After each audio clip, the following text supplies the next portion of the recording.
Assalamualaikum warahmatullahi wabarakatuh. Blokir-memblokir dalam media sosial itu merupakan hal yang lazim. Tombol blokir itu digunakan pada saat kita tidak nyaman dengan postingan orang, kita bisa memblokir dia. Kadang, kalau kita tidak nyaman dengan orang, kita bebas ngeblokir orang.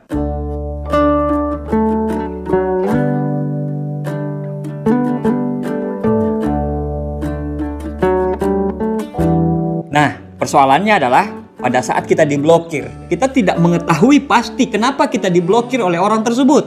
Kali ini, saya coba bahas mengenai 10 alasan kenapa kita diblokir oleh orang lain. Anda bertanya-tanya, kenapa saya diblokir? Salah apa saya? Saya posting apa? Ya memang, karena mungkin kita menganggap itu wajar, tapi orang lain menganggap itu tidak wajar. Nah, ada 10 alasan kenapa sampai kita diblokir oleh orang lain. Ini kita sharing loh, namanya aja sharing santai. Ya, Anda boleh setuju, Anda boleh tidak. Kalau berguna silakan dipakai, kalau tidak berguna dan Anda rasa ini tidak berguna, silakan tidak usah didengarkan. Sesimpel itu. Nah, alasan pertama kenapa kita diblokir orang lain, karena mungkin postingan kita itu suka sekali menyindir kehidupan orang lain. Jadi kita itu suka sekali menyindir apa yang orang lain lakukan. Misalnya nih, orang lain itu, temanmu itu misalnya weekend jalan-jalan ke villa atau jalan-jalan ke pantai dan kamu memang tidak sempat untuk jalan-jalan seperti itu. Nah, akhirnya kamu nyindir di status dengan dibalut dengan quote yang kamu ambil untuk mempertajam sindiran tersebut. Kamu nyindir, ngapain jalan-jalan, cuman ngabisin duit saja. Atau mungkin ada temenmu baru beli mobil, kita nggak tahu dia beli mobil cash itu atau kredit. Anda langsung nyindir dia, dibalut dengan quote yang menarik. Tiba-tiba Anda nyindir dia, membeli barang-barang kredit adalah riba, hukumnya haram, dan sebagainya dan sebagainya. Pokoknya apa yang temanmu lakukan itu selalu salah di matamu. Ya wajar kalau Anda diblokir. Kalau Anda tanya sama saya blokir nggak teman-teman seperti itu yang selalu suka menyindir kehidupan orang lain? Kalau saya blokir. Kenapa? Dia cuma lihat orang lain dari satu postingan, tapi dia tidak ngelihat 24 jamnya orang itu.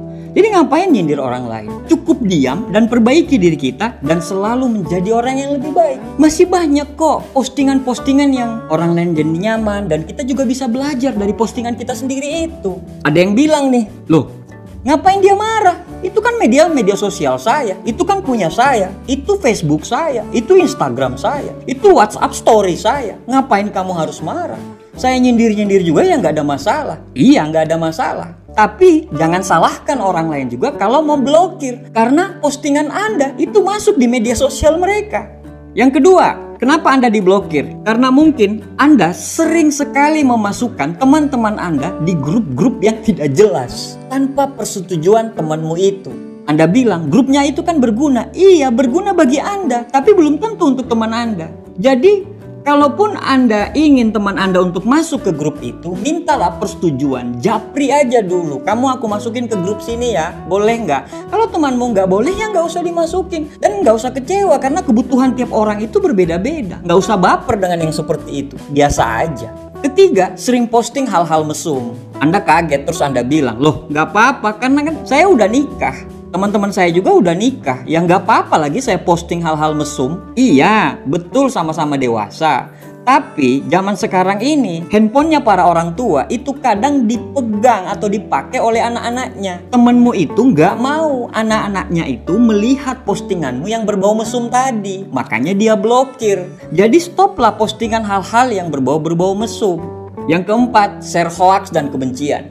Zaman sekarang ini di media sosial kita nggak tahu mana yang benar dan mana yang enggak. Yang luar biasanya kita sekarang karena punya media sosial dan kita punya Google yang bisa kita tanya apapun di media sosial itu. Jadi seolah-olah itu kita pintar dari semua bidang. Ini dari sudut pandang saya, kenapa terlalu crowded di media sosial itu sampai kita tidak tahu mana yang benar dan mana yang salah. Karena orang-orang yang tidak berkompeten ikut ngomong hal-hal yang dia tidak tahu.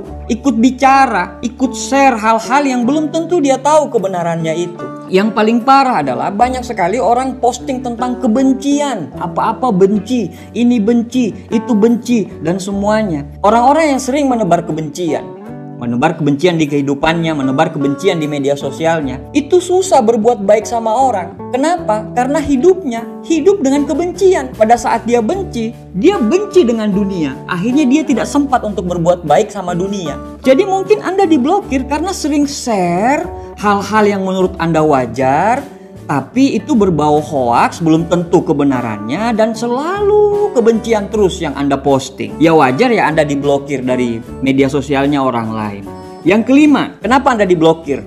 Mungkin komentar Anda itu terlalu ceplas-ceplos atau terlalu ngegas. Jadi kalau nggak suka, tahan jarimu untuk komentar, apalagi ngegas. Karena tidak semua orang suka dengan cara Anda yang ceplas-ceplos tersebut. Apalagi di media sosial. Kalau nggak suka, diem aja. Mungkin karena Anda sering komentar-komentar yang ngegas, ceplas-ceplos, frontal ke teman Anda itu, akhirnya teman Anda itu blokir.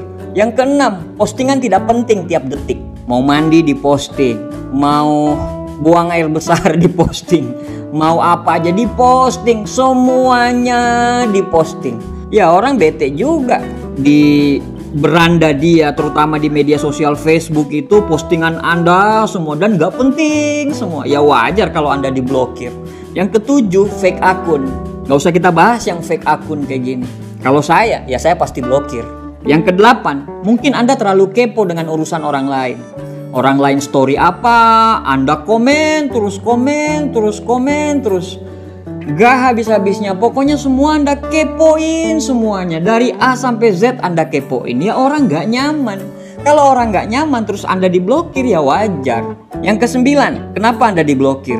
Mungkin Anda itu mantan pacar atau orang deket, lawan jenis, tapi suka sekali cari perhatian kepada teman Anda itu. Padahal teman Anda itu mungkin sudah punya pacar, sudah punya suami atau sudah punya istri. Anda chat terus, hai lagi ngapain, sudah makan belum, sudah makan buaya belum, sudah angkat barbel tidak hari ini. Kalau teman Anda itu belum punya pasangan, saya yakin akan fine-fine saja kalau Anda melakukan itu. Tapi kalau teman Anda sudah punya pasangan, sudah punya pacar, sudah punya suami, sudah punya istri, saya yakin 100% dia tidak bakal nyaman dengan kondisi seperti itu. Ada etika yang harus kita patuhi ketika kita harus chat dengan orang lain, terutama dengan lawan jenis. Misalnya kita laki-laki, kita chat kepada perempuan. Nah, mungkin perempuan itu sudah punya pacar atau sudah punya suami. Ya, etikanya adalah jangan chat malam-malam. Jangan chat yang tidak berguna. Itu akan membuat sebuah ketidaknyamanan. Jadi memang ada etikanya. Dan mungkin Anda banyak langgar etika tersebut sehingga Anda diblokir oleh teman Anda tersebut. Yang ke-10 adalah kenapa Anda diblokir? Mungkin Anda terlalu banyak drama di media sosial Anda.